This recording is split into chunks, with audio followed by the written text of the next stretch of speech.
Here with Miss Melanie Anderson, and she's having trouble with Google Meet. The grid view's not working right and some other things. And it's a common issue that's happening because the developer of the extension updated the extension. So I'm going to walk you through how to delete the extension and reinstall it so your Google Meet will work correctly. So you want to find if you have one or two of the extensions, any of them that look like this little grid, and we're going to delete it. So I'm just going to hold Control and click, and I'm going to click on Remove from Chrome.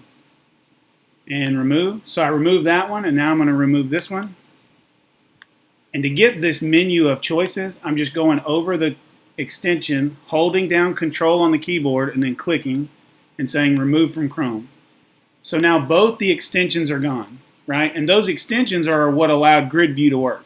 Now I'm going to go to google.com, which I'm already there, and I'm going to type in Google Chrome extensions. And I'm going to the extension store right here, chrome.google.com, and I'm going to search Google Meet Grid, and it tells me Grid View. And this is the extension I want, and so I'm going to add it to Chrome and add the extension. And so now you see the new updated version is there. And so now I'm going to go up here to where it says Chrome, and I'm going to quit Chrome. And that closes Chrome out, and then I'm going to reopen it to restart Chrome.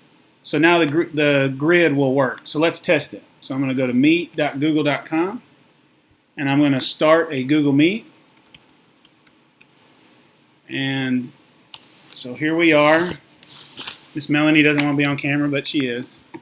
So we're going to click Join. So Miss Melanie's in the meeting, and then on my laptop, I'm going to join it, and I want you to see how the grid view will work now. So we're going to type in the join code NXK YJHJ YJG. And we're going to join or meet, and you'll see how so now you can see grid views working, right? So over here on the right, we've got my computer, which I'm moving. And on the left, we've got Miss Melanie's computer. And so if I want to turn grid view off, I can click here and it turns it off. If I want to turn it on, I can click here and turn it on. And then if I want to highlight whoever's speaking, I can click there and see it puts a little green box around whoever's speaking. So that's, if you're having trouble with your grid view on your laptop, that's how you can delete and reinstall the extension for it to work.